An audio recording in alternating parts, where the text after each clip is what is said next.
Tony, what I forgot actually today is cake. And that is weird because my book came out today and I think I'm supposed to have cake on celebratory days. Is that how it Mm, works? You're supposed to cake on any day you actually want. I think it doesn't do a celebratory day. People get this bit wrong. Is you can celebrate anything at all. Did you get up in the Oh, morning? that's Yes, have a cake because you get up in the morning.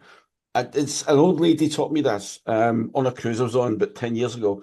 And every mealtime, she ordered cake or a dessert and then the meal. And they went, well, you mean the meal first, then you get dessert? She went, no, Sonny. She goes, the reason I ordered dessert first is I might not live long enough to get to the main course. So please give me the bit I enjoy first of all. So all through it, whenever we saw her, everybody just laughed. But and it was a great talking point for her. And that's where I got the idea is always celebrate every cake of that because you never know where you're going to be the next time after it. exactly. And I completely forgot to get cake to celebrate the book launch, but I will go out and get some cake then.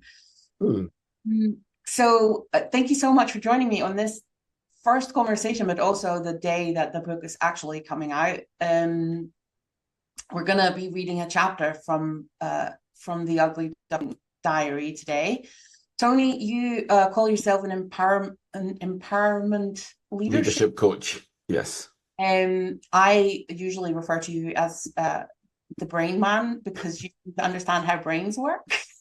It's it's the Is second that to this week someone's done it already. A post I just got to answer it. He put on is Tony shows you how to use your business, the brain in your business. So that's nice I ways, I suppose, mean, of describing it. for me, not just in my business, just in general. How to use your brain. Yes, that's a good way of putting it. So I'm so glad that you said yes when I asked if you wanted to read a chapter with me. We're going to read Overweight in Utero, which is uh, one of the more crazy chapters, I think, Mm. or at least one of my favorite ones because it is quite indicative, I think, of what the story in the book is about. So, do you want to just dive in? Because you're going to do the reading, and then you get to ask questions and or see my face react to what you're saying. Yeah. Well, first of all, thank you for giving me the chance to actually be part of this. I mean, people say we don't say it lightly. It is a pleasure and an honour to actually be asked to do this, especially finding out it's the first one as well. So that I do. But I just wanted to say for anybody who's wanting to read this or listen to it, is it's such a powerful book as well. But it's done. And usually when people talk the subject of the book, it's done with a lot of fun. There's a lot of humour throughout it as well. That I think for a lot of people, and like you say, empowerment, it is such an empowering book to actually read. And you're right, this chapter we're going to go through now, for me, you say a bit indicative, it's also it is that, but it's a combination of a lot of things through the sort of themes throughout the whole book in one chapter. Yeah, Just before you read it, why did you pick this particular chapter to do it on the first one? I think one of the things that I have always found really um, complicated is to explain to people what emotional abuse is Mhm. because it takes place in anecdotes. It's not, and it's not the one time it happens. It's stuff that happens systemically, Mhm. right? But it's really hard to explain to people who've not experienced it. And Mhm. I think this chapter specifically, there's a couple of examples in here that make people understand how ridiculous some of the stories are and how that impacts you when this stuff happens to you, especially in early childhood. It has such consequences to how you Mhm. view yourself in it and how you view yourself and the world and your place in it. So that's why I think this chapter is so powerful because the stuff happens in it where most people are like, yeah, that's insane. Like, Mhm. no.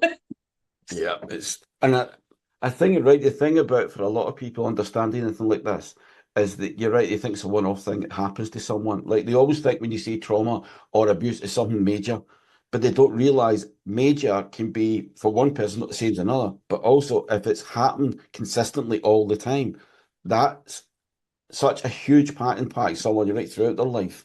So Do you want me to read straight through it and then go, so then start, or do you want to Uh, stop and start? It's up Ask to me, you. just stop as you as questions or remarks come up, or as I start making weird sounds, because that's what I tend to do. Right. Okay, so this chapter's called Overweight in Utero. My mother has always said that I was overweight in utero. Rationally, I know this is nonsense, but it's stubborn notion to shift. She used to say that I was so big people thought you were twins. I was a 9 pound baby, which frankly isn't that big, especially considering that I was her fourth child. But logic had nothing to do with it, because if logic were for her reason for anything, she wouldn't have treated her children the way she did. She loved playing mental cat and mouse with her daughters and would gaslight us with food on a daily basis. My second sister and I, especially, I guess because we have the most generous helping of my father's curvier gene pool. The rhetoric around food was always about weight, not about health. It wasn't about feeling better or about nourishing your body. It was only ever about not being fat. My mother was always dieting in support of us losing weight. Actually, she was dieting so she could pile on the guilt. She made us responsible for her suffering. According to her, she lived on only on one apple and dinner a day. If ever she found out that we had sinned, she used that word for us for having something that was not part of our diet plans. She would turn into a martyr. She'd say, I starved myself all day to support you, and you thank me by eating whatever it is that you were eating. Now, before you set too much store in her support of her diets, when I got my driver's license and borrowed her car, I realised our glove compartment was always filled with sweets and chocolates. That shed a whole new light on her daily commute during the years she supposedly survived on just one apple a day. It angered me to think she had been so nasty about me being sinful when giving into temptation, when she was obviously binging in the car. So I suppose the question then is, Project Much. I never confronted her with it though, not only because there would have been no point, but there's also an element of not rocking the boat, of knowing that you're risking your relationship and being biologically wired and toxically trained to believe you cannot be without your parents. That bit really stood out because the bit for me all about this is your mother. Mhm. But then why couldn't you go to your father about this? Well, my dad, um, I mean, also was stuck in this situation, right? But he is so conflict averse. So even if you and there's examples in the book of that, obviously, but even if I would get into arguments with my mother when I was a little bit older, but and I get sent to my room, which is sort of parenting 101. But then my dad Mhm, would come in and say, like, hey, I know you are right, but just agree with your mother because it's easier. So it's this sort of like, even when you're right, you're wrong type mhm, thing. So there was no support to be got from my dad because he would just agree with her just to keep the peace, I guess. He would mhm, just bend and bend and bend. And it's um I mean, that's something that I learned off him, and I've certainly done that in my life. And it eventually breaks you. mhm. It helps to understand it because yeah, because a lot of this been about mum and not understand why the dad wasn't there. So that's great. So thank you for that. Right, carry on now. So also my mother, despite not allowing us to have treats and claiming that she hardly ate anything, would keep a store of cookies and sweets in the house. On top of this, they were stored in plain view and within the reach of children on a low shelf in a cupboard where she also kept the breakfast tray and bread. It was definitely a place we would see often and could reach easily. One moment she'd claim to be supporting me to be my slimmest self, and the next minute she'd push temptation in my face. Being a kid who liked sweets and who constantly felt destabilised by her mind games, I'd fail her tests of willpower every time. And this suited her perfectly because each time I failed, it gave her a reason to express how unimpressed she was with my lack of self control. The unfairness of it all broke my heart and confused me so much. Why did she test me like that? Treating me this way always made me wonder what I did to make her dislike me so much. I learned to carry deep levels of guilt and shame from being called a sinner every time I ate a marshmallow or a cookie after she put it in front of me to tempt me. These tests and my failure to pass them 100% of the time did not only affect my ideas about my weight or how I felt about food and diet, it also instilled in me the belief that I was undisciplined, destined for failure, and underachieving, and did not just mess up my relationship with food, it messed up my relationship with myself. That's quite a powerful statement. And it's not just because you think whenever reading it, it's all about the food and the weight, because that's what she focused on. But then how come you suddenly went to that realization? It wasn't just your relationship with food it was messing up. It was you with your relationship with yourself, not your relationship with her. Because when you're in that place and it's your parents, it like this is the really hard part about this. You don't wonder what's wrong with your parents Mm. for them not to be able to treat you right. You wonder what is wrong with you for your parents not to be able to treat you right. That's just how it works. And so when you're constantly, and these tests were everywhere, right? Like we're focusing on this part of it now, but constantly there were these sort of arbitrary tests, and the goalposts kept moving, and it was, and it's really uh, the whole experience is about keeping you disoriented and Mm. imbalanced. And so you're constantly wondering what is it, and you're constantly trying to fix it, right? So, and the only way that you can fix it is to try to fix yourself, even though there's nothing there that is Mm. fixable, right? You can't fix another person by fixing yourself. It's just, it can't be done. Yeah. um but yeah, and to be honest, these patterns, I still hear these voices in my head on a fairly regular basis. I'm just better at recognizing them, and then I can handle them better. But especially when you're a young child, like you don't have this level of abstract thinking, so you can't Mm. analyze it. Yeah. Just for context, what age roughly were you when this bit was happening? I mean, this happened from early on, but I'll probably be describing sort of 7, 8 years old. Mm. So yeah, that makes sense then about the next chapter, this part of this chapter as well, because it's my inability to pass my mother's absolute test or to meet her impossible standards did not send the message you failed, but rather you are a failure. And that's what you were talking about. I internalized this, and eventually the voice in my head played these words on repeat. Give up trying to look after yourself. You're going to fail anyway. You're nothing and are destined to remain nothing. And as an adult, I know that her inability to love me was her shortcoming. But as a child, I thought it was mine. My fault for being fat, my fault for being unlovable. These messages I absorbed as a child have stayed with me. My whole life, I was truly convinced that I was overweight. And it wasn't until after I had cut contact with my family that I began to see the truth. Because my husband made me look at childhood pictures. He would tell me over and over that I was not an overweight kid. And I realized that he was right. I gained weight later in life, but I was not an overweight child. It is now just that I believed what my mother said about me, though what made me so damaging was that it was compounded with so many other issues related to my self-esteem. I don't think people would have known it from the outside looking in. I was outgoing, I participated in school plays, and I had friends. But still, I never felt at ease, never felt I could relax into friendships. I often struggled to maintain connections with my peers and was always looking for adults to hang out with. Despite being an average weight for my height and age, I've been shameful of my figure from my early age. My mother's words consistently reinforced the idea that I was responsible for being overweight, and that made me responsible for being unlovable and unworthy of friendships, support, or anything else I may have felt I needed. I blamed myself for not living up to her idea of beauty, or even just her idea of what it meant to be good enough. Somehow I was responsible for my size, even though I was born. My young heart and mind just couldn't comprehend this. The message that our culture propagates about curves being bad, weight being a measure of willpower, and overweight being about the worst thing a person can be, are things that a loving parent would try to shield their children from. But these values were seemingly shared by my parents, so they projected them onto me.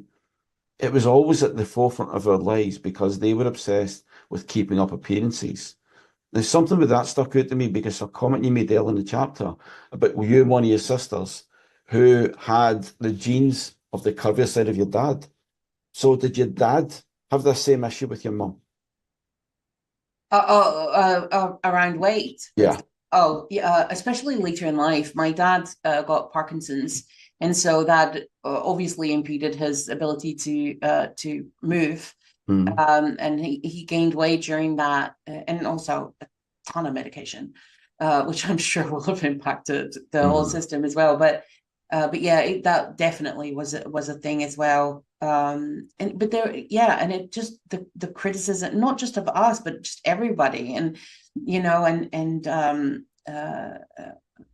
being critical or speaking critically about my aunties, and it's the whole sort of um it's all of the information that goes around. It's all the judgment of other people as well. And I think as a child, you take everything on, right? Like mm, it's all of the things. And now as an adult, I can look back and think like, well, this is, clearly my mother had a disordered eating pattern, because the one apple a day thing is yeah. insane. Binging in the car on her way to work, it's not a healthy way of being around food, and I get that. Um but and you often comment on how good I am at analyzing everything, and you're not the only one. But it's not always, I mean, it's a good skill to have, but it doesn't fix the fact that that programming is in your head, and it Mm, pops up sometimes, right? Like these sort of thoughts and feelings, and the guilt and the shame, and all of those sort of really uh complicated feelings and thoughts that come into it.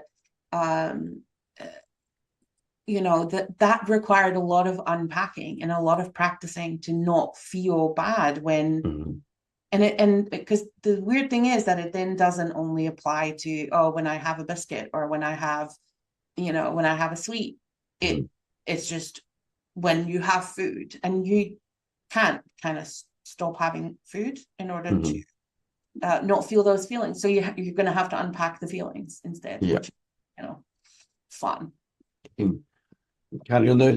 And now as an adult, I do indeed feel, because I've learned from an early age that those who eat a cookie forget to brush their teeth, leave the dishes in the sink overnight, or have takeaway because they can't be bothered cooking are failures and sinners. I cannot grant myself the leniency of words like slip up or indulgence, because they feel so much bigger in my mind. They feel like failures and sins. They feel like confirmations that my mother was right. I am not worth even the attempt. A few years ago, I did a session with a health coach, and she asked me why I wanted to lose weight. I didn't really know how to respond, and it took me a few days to dig down to find the real answer. I remember it so clearly because the thought sucker punched me in the stomach. I want to lose weight so I can finally start to take myself seriously. This is the extent to which my self-esteem was twisted together with weight. It's not just about wanting to have an easier time buying clothes or to feel fitter. In fact, it is almost nothing to do with that. I want to feel lovable. I want my mind to be is my mind is programmed to believe that being overweight overrides even being lovable. Over time, I came to understand that it is very common to perpetrators to try and make the target feel responsible for the abuse they receive. And this is why my parents did to me. I look back at my youth and see that after being told that I was fat for so long, I started to believe it. It actually became my reality, my identity. I was a big girl, and in time, my reasons for doing or not doing certain things became excuses that sounded something like this. Of course, you cannot attempt a singing career. You're overweight. Of course, you cannot expect people to take you seriously. You're overweight. Of course, you cannot find or keep a boyfriend. You're overweight. Of course, you are mediocre. You're overweight. That is the thing about growing up in a toxic family. The dysfunction becomes your norm. That is not to say that we never did anything fun or normal. It's just that the positive comes with so many strings, and the negative messages are so persuasive that your entire experience of reality is warped. Biology dictates that we imprint on the messages we receive in early childhood. And when those are false, negative, and dismissive, we do not just learn we are substandard, we believe that we are wholly unworthy of love, compassion, and kindness. If you believed my mother's version of things, It wasn't just weight issues I was struggling with from the very beginning of my life. You would also think that I have been struggling with drug and alcohol dependency issues my whole life. I've not ever been addicted to drug or alcohol, although I will be the first to admit that I've been utterly blissfully legless at times. Nothing wrong with a little fun now and then. I was a student in Glasgow after all. I was going to say, don't mention Glasgow. There you go. Stand that's it. Just put that to us. That's terrible. I also Stereotyping. lived in Denmark. They do a lot of drinking there too. Don't Yeah, worry. it must be that side of it. It's Denmark. Definitely not Glasgow. But according to your mother, I have struggled with addiction throughout my life. In fact, she claims I was an alcoholic by the age of 1. Very strong statement. This is Yeah. a story that is shared over and over again at family gatherings and parties. I have been hearing it my whole life. It's all based on this photo of me as a 1-year-old baby when I'm holding an empty wine bottle. The story goes that I used to crawl into the hallway, find the bottles waiting on the floor, and then take out the recycling bin and then drink the last drops of wine that were in them. I also have no recollection of doing or not doing this. The only proof that exists is this photo of me as a baby holding a wine bottle. But does that mean I drank from it? And if it did, does that mean that I did it all the time? Maybe I did. Or maybe it was a story my mother concocted to shine an unfavourable light on me when talking to others. Now, a lot of that was the weight side of it and then the alcohol. Do you think when the weight side was not really working, maybe she had to find something else to use? I don't know. I don't know if the weight wasn't. I mean, she used to say I was overweight even before I was born, obviously, but you can't talk to, I don't know, like I think it's just added onto it, right? Like there's Mm. no, I don't know, the weight thing maybe worked, but we can always find more. I think um within the family, I was kind of her, I would say I was her favorite projection screen. Mm. So there, there's a lot of really quite negative stories about me. Um that it was really interesting actually. I was looking up the photo of me holding the wine bottle, and in the same year there's a photo of one of my sisters drinking from a bottle of beer, and I'm like, she's actually drinking, yet she's not an alcoholic. It's like, so it's not like it's not as if it's all fair, right? Like Mm. we each received our own sort of treatment, and um my older sister, for example, like could do no wrong because she that was and which is also really damaging for her development, obviously, but in a very different way. So yeah, I don't know if it's because the weight wasn't working or if it was just another another arrow in the um, because it speaks to similar themes, right? Yeah. It's lack of self-control, and it's Mm. indulgent, and it's selfish, and Mm. all of that kind of stuff. Okay, so shouldn't it be seen as the shortcoming of my parents for leaving them with my reach? Ingesting alcohol like that, especially that amount I drank according to my mother's narrative, could have killed me. Babies and wine don't mix, yet the blame was placed on me rather than on my parents. Even though the story was shared as a funny anecdote, these were the messages that I heard and internalized when I heard it as a child. You have no self control. You have always and will always have bad habits and behavior. You are a disappointment and you're not lovable. Now, in hindsight, I feel that this was another of my mother's many tests I never gave a pass. I felt powerless to prove that I wasn't inadequate in every way because it happened before I'd even developed abstract thinking. So I must have inherently been a failure. What I believed about myself and went beyond, you did something bad and straight into you have something bad. I couldn't help but feel that because I was only a year old, I'd already failed at so much in my life. I was an overweight alcoholic who couldn't be helped. I may not have been aware of these labels at the time, but we all know how powerful the words our parents speak over us are. And the way my parents treated me made me feel deserving of these labels. Now we're going to fast forward to my time as a student when I was 19. I moved across the country to attend university. After about 2.5 years of mixed results and lots of personal drama, I concluded that I was not happy with the course I had chosen. Admittedly, I could have come to that conclusion sooner.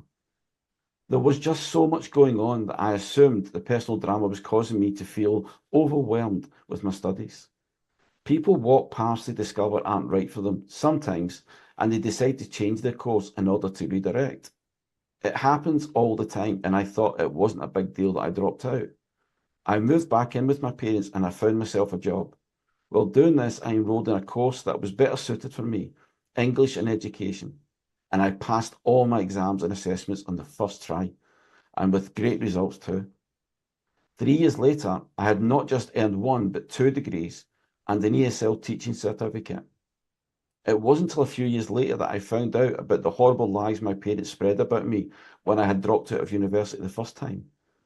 It was at my second sister's birthday party. I was enjoying a lovely cocktail with my youngest sister, and she asked, "How do you manage to keep measure these days? Isn't it horribly tempting?" The question really confused me, and I simply did not understand what she was asking me. Well, she continued, being a recovering addict, isn't it difficult to limit your intake? What do you mean as a recovering addict? I asked. That's what her mother told her, she said, that when you dropped out of university, you moved back home so we could help you deal with your drug and alcohol issues. She asked us not to mention it to you then because you were so embarrassed, but I figured out it'd be okay now. The information hit me like a hammer blow. I had no idea my mother had spread this rumour about me within her family and the community. On face value, you may think that me being an addict is worse than me dropping out. However, where she was wins is in me moving back. She painted a picture of me as the failure and herself as the saviour. I was to blame for the situation, and she had the motherly, or maybe even angelic, instincts to get me back on the straight and narrow. The lie is particularly painful because when I first became a student and moved into student accommodation, I'd started partying and drinking quite a bit, like many of us do as students. But I realised pretty quickly, though that was one slippery slope I did not want to go down. So I made a very conscious decision to limit my alcohol intake. I didn't give up alcohol altogether, but I didn't drink nearly as often as I had done, and made sure that I never drank when I was feeling upset or depressed, so I wouldn't be tempted to use alcohol to numb my emotions. The narrative of me as an infant alcoholic had taken hold to the extent where I felt at risk. So I very specifically made sure I did not develop alcohol dependency issue. For her to refute that effort by spreading these rumours made it be so hurtful. And you pick up on the clever way of hiding these rumours from me. She asked us to not mention it to you then because you were embarrassed. A clever manipulation that meant it took me almost 10 years to find out. And when I finally did, I was so angry at my sisters for believing the lies. It was almost as if the betrayal of belief was worse than the lies. Perhaps by then, I'd accepted that my parents, and my mother in particular, would just say anything they liked. I had, however, thought that my sisters would have realised the truth. I thought they knew me better than that. I realise now, though, that they were all trained to believe the opinions and narrative provided by my parents. There are many people in this world who I've harshly judged, based solely on information provided by my parents. The people in question may not have given me any reason to believe or disbelieve the narrative. It is a realisation that has made me reevaluate quite a lot of things in my life. It is also an explanation for my sister's betrayal in this instance. But mind you, explanations are never anything more than that. It is a rationalisation for something that genuinely caused me heartache. So that is a really powerful. I mean, it's for me, it's one thing that seems to bring all the things, the emotions, everything into the one chapter. But there's one thing that really stuck out for me there is the way your mother put all these things onto you, but what it actually did is get you to deflect all that towards your sisters because of the betrayal.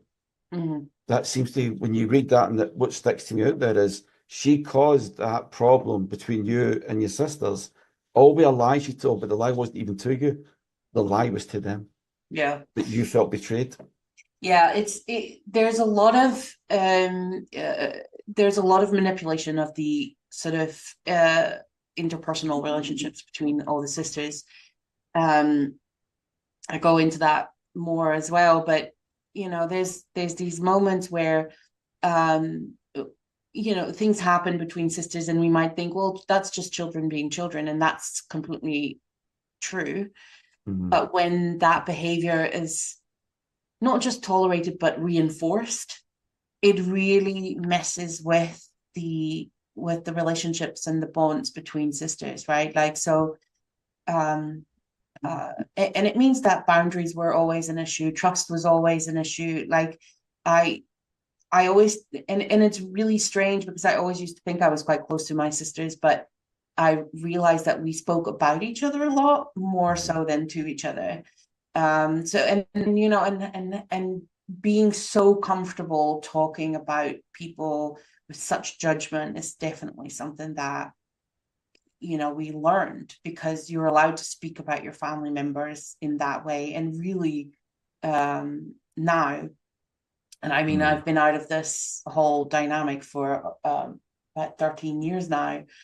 Um, like, it's never okay to speak so disrespectfully about people, regardless of your relationship to them. Like, that's just not that's not okay. But when you're in it, it feels, and also, to be really honest, it's also a way to keep yourself safe, right? Like, go with the you go with it, because if you go against it, that's much more that puts you in a much more vulnerable place. Mm-hmm. There's There's a lot, three. Oh, good, go. no, well, I mean, there's a lot. These dynamics are super Yeah, that's what I was going to say. That actually, there's three areas that really stick out for me when listening to this. And when I was reading through it, I suppose a couple of them changed slightly, but I'd like your opinion on these then for people to understand them. You mentioned the word there, projection, because your mother's behaviour is narcissistic behaviour, abuse, and psychological abuse as well. But it's the projection part, the fact that she projects her own issues onto you. She was likely she was insecure about her own weight or her own eating habits, because you mentioned that. When you look back at now, can you see that now? I mean, I can now, but that took a while as well, because I first had to work through some of my anger Mm, towards her. But anyway, uh, but it's, you know, but like I said, yes, I can see that that's what's happening, right? And and sometimes, you know, taking ownership of our own pain and our own shortcomings, it's not easy. And so mm, sometimes pointing the finger at someone else and saying they're causing it, it's their problem, is easier, for the person doing the pointing, not so mm. much the person being Yeah. pointed. Um, so yes, I can see that, but like I also say in the chapter, it's an explanation, but it doesn't Hmm. take away the fact that Yeah. it's, you know, it's so harmful. Hmm. And I can have compassion towards her for the pain that she must have suffered. I know that I know there must have been stuff happening, but I don't know what, because it was never spoken about. Hmm. Um, so uh so yes, I can have compassion for that, but I can also decide that I don't want to be projected onto anymore. Well done. Yep. The second thing that really stuck out for me is gaslighting. Mm-hmm. All through that is she makes it as if she's affecting you believing in your own reality. I think that was a big your sanity, doubting your own thoughts. That's such a huge. Like, it's not just your beliefs of her, but even the thoughts you were having doing it. A lot, not maybe everybody understands that, but what's gaslighting mean to you? Well, gaslighting comes in many different Hmm. forms, but it's always this. It's at the heart of it. It's always um, uh, trying to provide you evidence that your own observations are incorrect. And so, I always say one of the most effective uh, ways that I was gaslit as a child was that, so my parents spend a lot of time in the community, and being these larger than life community Hmm. members. And so, and we grew up in a smallish town.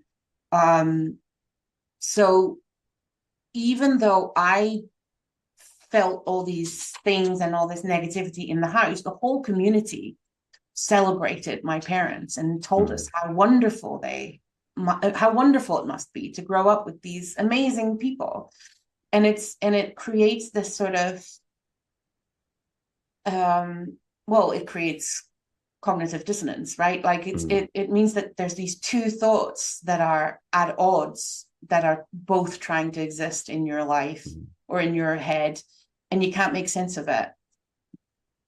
But because the sound of, in this case, the community uplifting them so much becomes louder than, so you start that, well, I'm just a one person who has this experience. So if 100 other people have this different experience, then my experience must be wrong, mm, because it's 100 against one, right? Like, or it's a parent who's an authority figure against me. So there's always this sort of battle going on in your head where you're like, I feel this way, but mm, everybody's telling me that that is not true. And it's exhausting. mm. And there's a few things about how people can deal with it that really come out for me. Whereas, and you mentioned one earlier, I've said to you before, you're really good at analysing. But it Mm-hmm. wasn't just that, it's the acknowledgement that you understand that it was abuse. You just said that because the gaslighting, because these things that go on, the toxic environments, a lot of children growing up being an adult don't acknowledge they were abused. They don't realize a lot of time, as you said, because everybody else is so great or thinks that people are great. It has to be them that's got the issues. So that was a really important thing for me that you managed to do. Is it's really crucial for someone going into adult or in adult now looking back, and this makes them think of their own story, is to understand that you have to acknowledge you were abused in the first place before you can ever try and move on.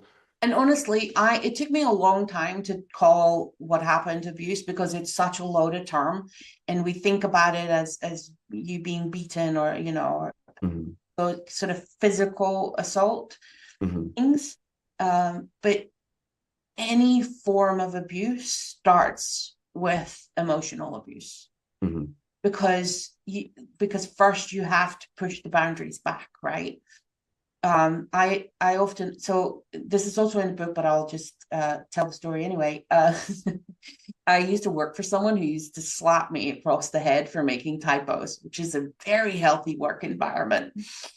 And people always, are like, but why didn't you leave the job? And I was like, by the time you get to the point where someone hits you, your boundaries have been pushed back so much that you don't believe that you can stop that from happening, or that you even should, or that you deserve to be treated better.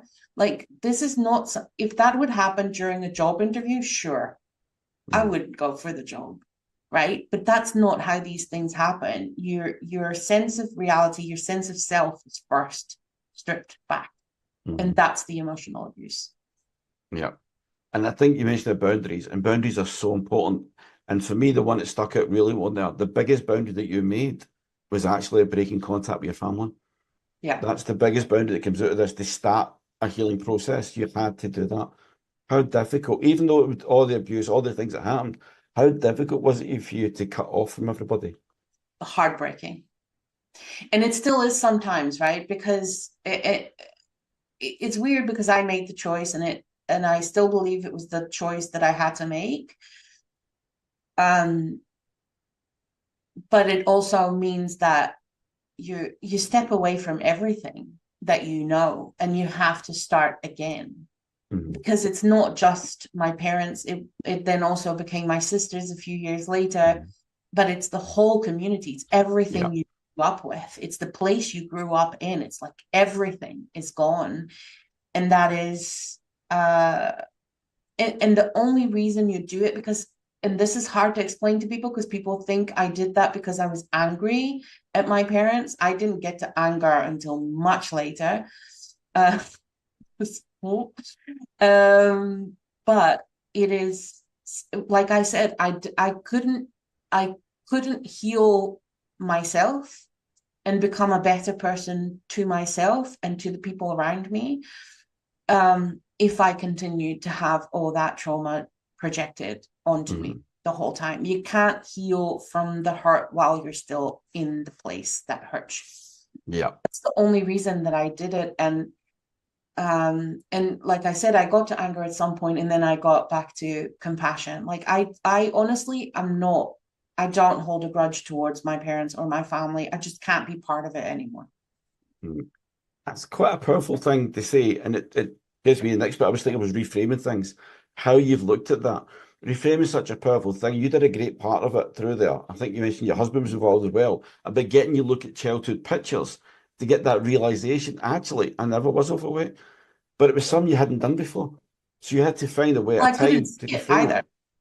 I couldn't see it. Like when I would look at pictures of myself as a child, I would fully believe that I was an overweight Mhm, child, and I wasn't. But the notion was so strong, mhm. like the programming was so strong that I would see it, and it's not there. It's really bizarre how that works. It is because your mind is, if you keep telling your mind something, that's all your mind knows. At symbol. And what the process that you went through, but building facts then to sort of break your mum's reality of what your life is supposed to look like, what you were like. That's amazing. And it brings to the next bit for me is you sort of mentioned about it. To take the first steps to do anything, you have to get self-compassion. But Mm. because I've been through that, can't be an easy thing to actually find in yourself. Because if you think about the perfectionism for your mum, or what you mentioned things about sins and everything. So how did you find a way of starting to build that self-compassion again? Well, it's a work in progress. Hmm. It comes and goes a little bit, but uh, for me, writing has always been a really big part of this. Journaling, I mean, I wrote a book about it. That Yep. was, but also I journal a lot. But I think um, the really big thing is the really big change that happened was when I started to recognize my mother's voice in my head, because because being able to sort of pull that apart means that um, you can create distance between the really negative self-talk and yourself. Hmm. Um, and that isn't always easy. But yeah, um, but I think that because then also you start being kinder to that negative feeling. Hmm. Because you can once you realize that it's not you, well, it's hard to explain because this sounds so dissociative, and it's not, because disassociation is a thing, but it's a different thing. Yep.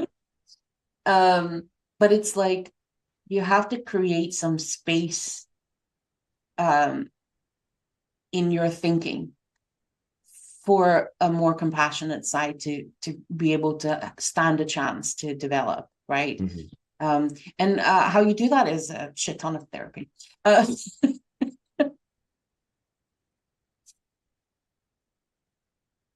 Right.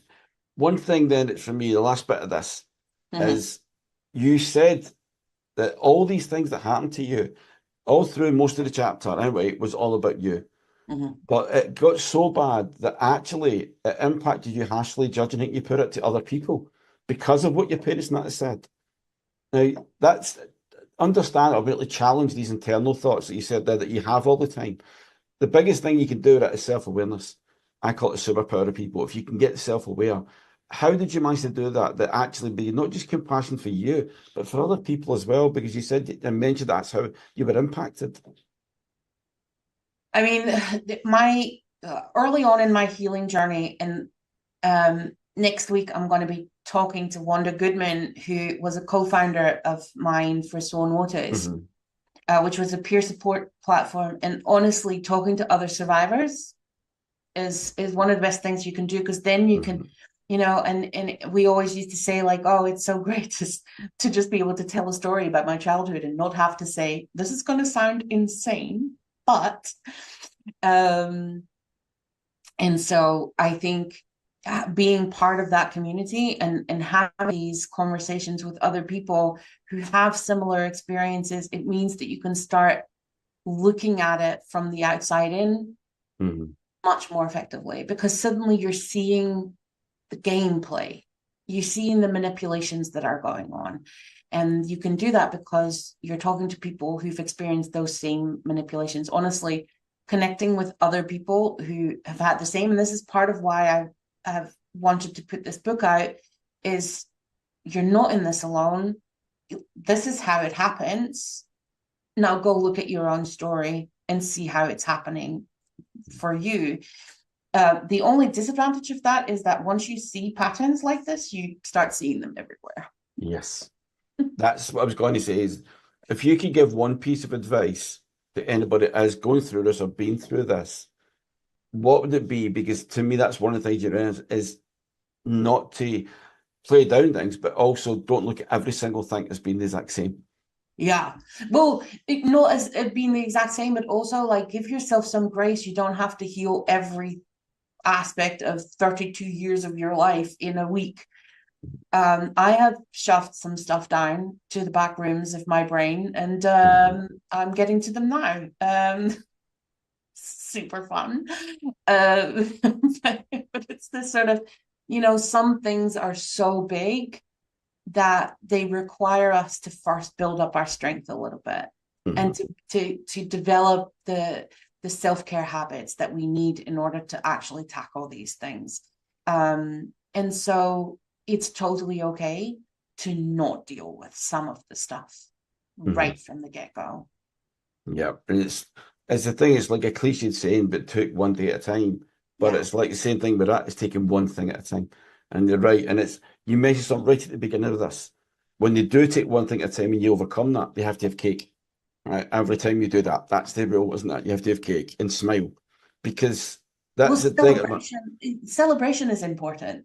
Yeah, And and even if it's just a smile, that's a celebration in itself. yeah, and I recently was talking to someone and I was like, oh, this is not because like I've grabbed some stuff from the back rooms Mm. to deal with, and I was like, it's not going fast enough. And they were like, but what are you aiming towards? What is the success? And I was like, Yep, I don't know. And he was like, then how do you know it's not going fast enough if you don't know where you're that's going? it. So Yep. it's that part of it as well, right? It's like, what is it that you're trying to make better, and how will you know that it's better? Because this kind of progress goes so gradually, you won't notice it's happening Mhm. unless you make it noticeable. Yeah, and you can say with anything, yeah, you can use the tortoise and the hare, all these different analogies, things. A sprinter compared to a long distance runner. A sprinter could not keep up with a long distance runner, it's on it. But they deal with different things. A sprinter's a thing that you can deal with quickly and easily. That's something, yeah. But sometimes you need to be that long distance runner. Just allow things to take a little bit more time, but you will have that finish at the end. And it's getting to that point. I To bring it all together then for you, what's the one thing from this chapter that you would like people to remember?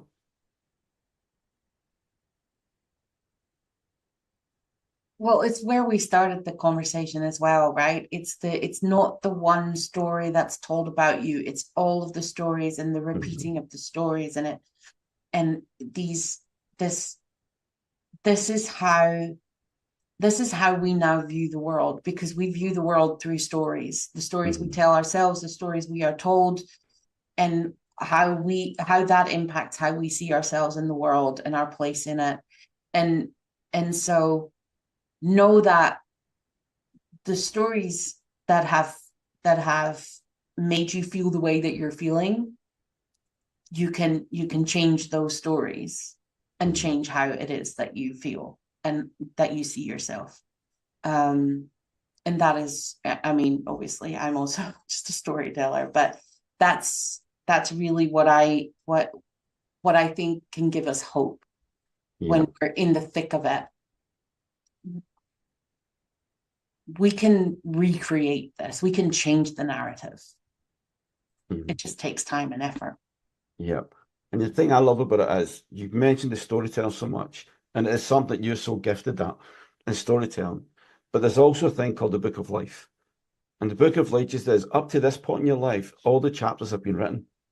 And your book that you do now is the start of you writing the new chapters for the rest of your life. But nobody knows what those chapters are like yet because they've not happened. Only No. you can write those chapters for that. And that's the point. But for me, for anybody listening to this story, is that everything up to now, yeah, has been the chapters of your book, your life up to here. But the book of life is all about the chapters still to be written. And they can be written your way if you choose to do that. Listen to what Mags has said, read the book, and get an understanding of what important thing Mike did say is this is a journey. You actually go through it. It's not looking to say this. I'm read this and I'm going to go over all of this. You always deal with things, but now you're giving yourself permission that you're able to do it.